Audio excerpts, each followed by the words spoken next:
Alright, what's up guys? I'm back with a brand new mask today. This one was commissioned, so I had a little less free reign with this one. To go ahead and start off, we're going to cut off the branding and remove the straps as usual.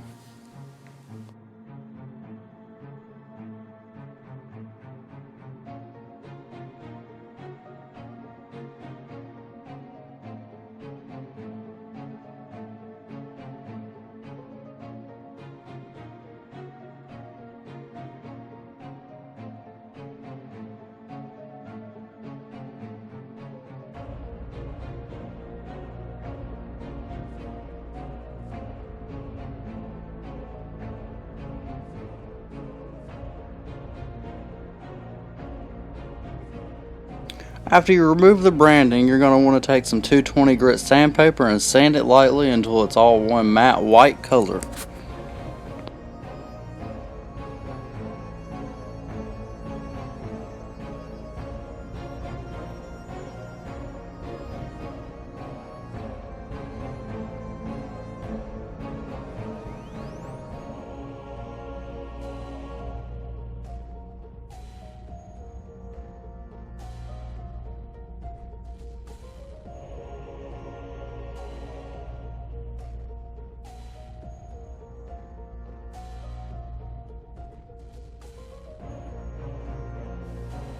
Alright, now after you have everything nice and sanded down to one straight white color, you're going to want to take a pencil and go ahead and get your hole placement down.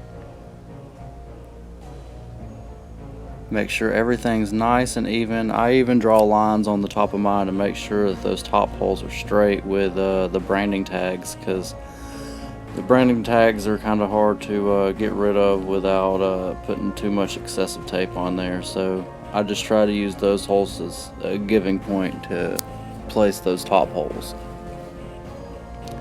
And after you have marked everything in pencil, I go over it with a black marker so I can see it better when I hit it with the X-Acto knife.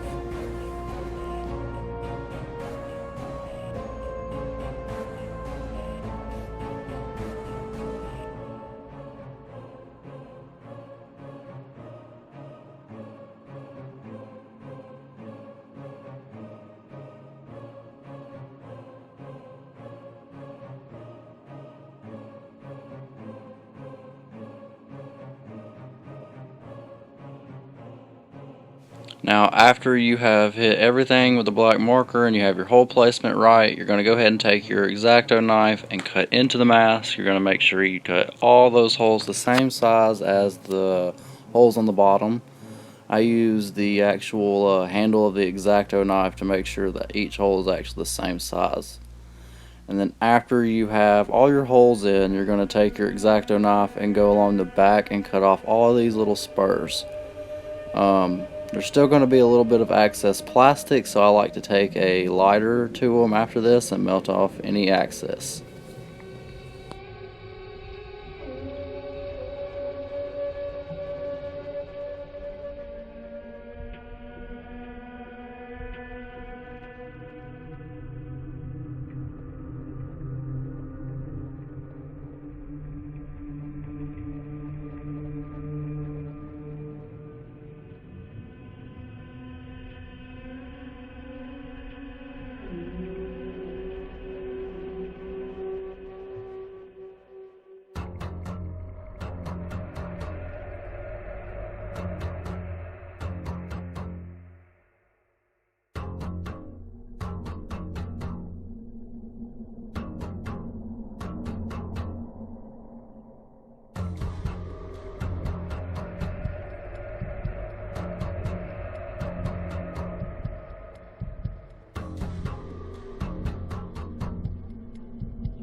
Now after you have all of your holes cut into your mask and all the excess plastic taken off, you're going to want to go ahead and form your mask. I like to use the stove for mine because I don't have a heat gun. So what I do is I just turn up one stove top all the way up as far as it'll go, and I just form it for about 10-15 minutes until I get the shape that I want. just ever so slightly bending it, making sure it's not overbent and it's not underbent.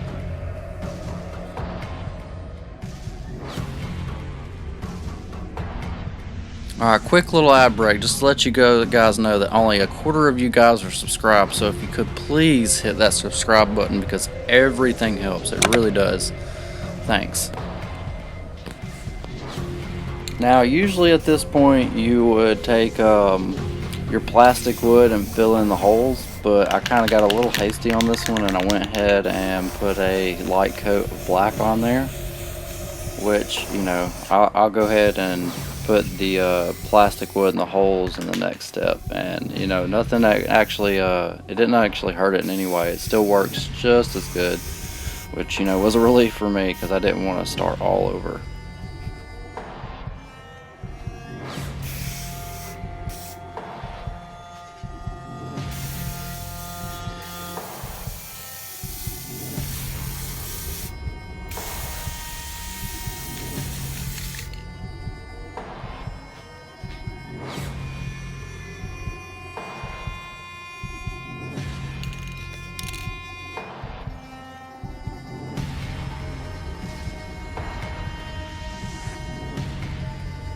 Alright, so like I said, after I got this base layer of black down, I went ahead and taped off the back and filled in these random holes here with the plastic wood, and it still actually held up pretty nice, so I'm actually fairly happy there.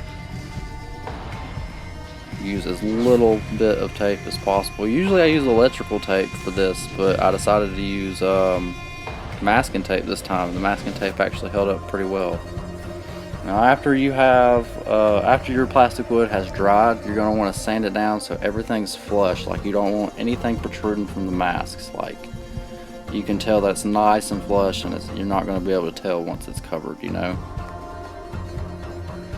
Now after I have got that sanded down, what I'll do is go back over it with the black on the back, and then I hit a small layer of black on the front, and then I'll hit with another layer of, I used almond on this one, Rust-Oleum almond for the front.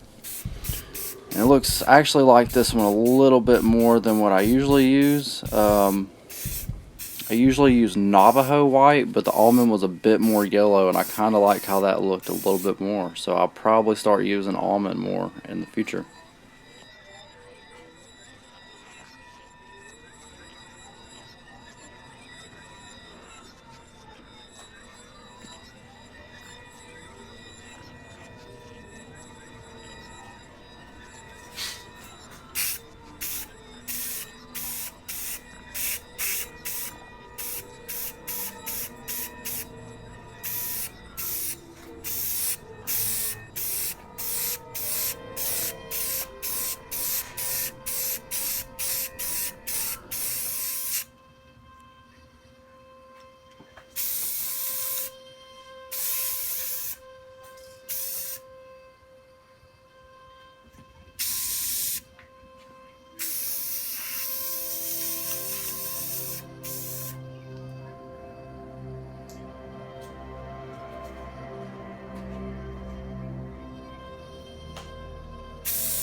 Now, I let this set out in the cold to dry, and that's not the smartest idea because the paint did not dry right.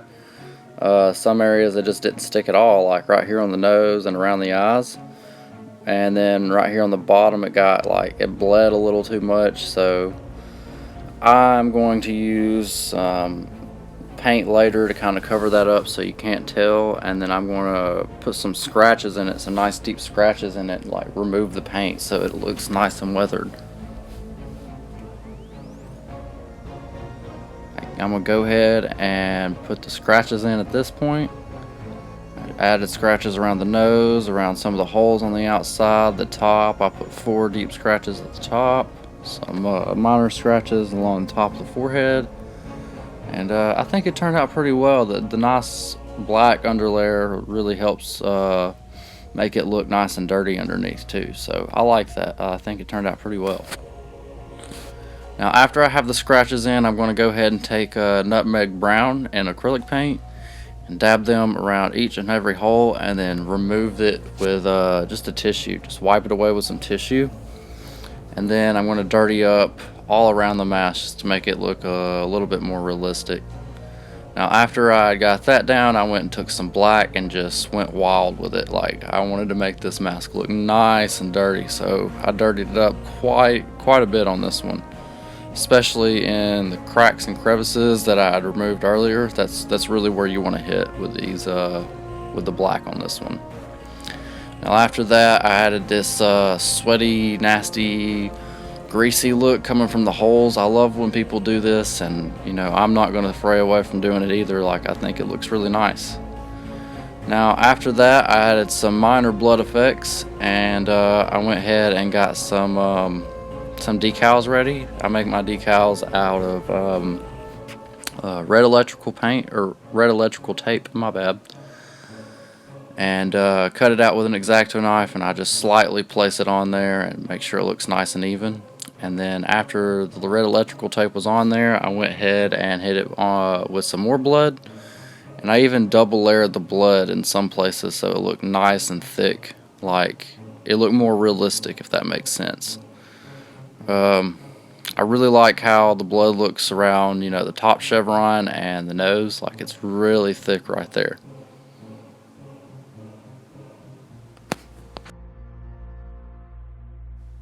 Alright, so I also put some glow-in-the-dark paint around each hole and around the eye holes, and then I kind of did a blood run on the on what we would call the left chevron. If we're looking at it, it would be the left chevron. It looks like it's kind of bleeding off, kind of like the blood does on the right chevron. And then I added some glow-in-the-dark around like the strap holes, and even in the cracks I put some glow-in-the-dark in there, because I don't know, I just thought this one was a bit boring, so I just wanted to do something extra to it so it looked kind of cool in the dark too. Now after that, I went ahead and made some padding. If you guys want a tutorial on how to make padding, let me know in the comments below, because I think, you know, a lot of masks could benefit from using some padding. After I had placed the padding, I was pretty much ready to move on to the last step, which was, you know, throwing on the straps. And, you know, I just threw on some basic elastic, because this was supposed to be a Christmas gift for the client's dad. And if I don't know what your head size is, I usually just put on the elastic. I do elastic in most of my masks, to be quite honest, because 9 times out of 10 they just go on my wall.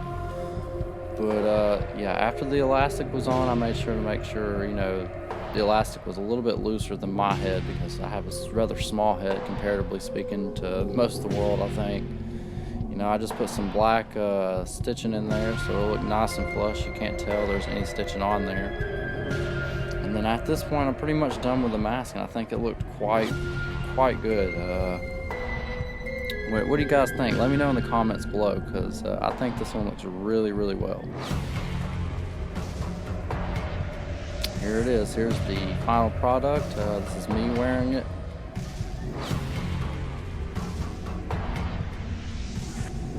It also does glow in the dark, like I said earlier. Tried to get some pictures, but my black light went out, so the picture is not the best, but I did try to get some pictures.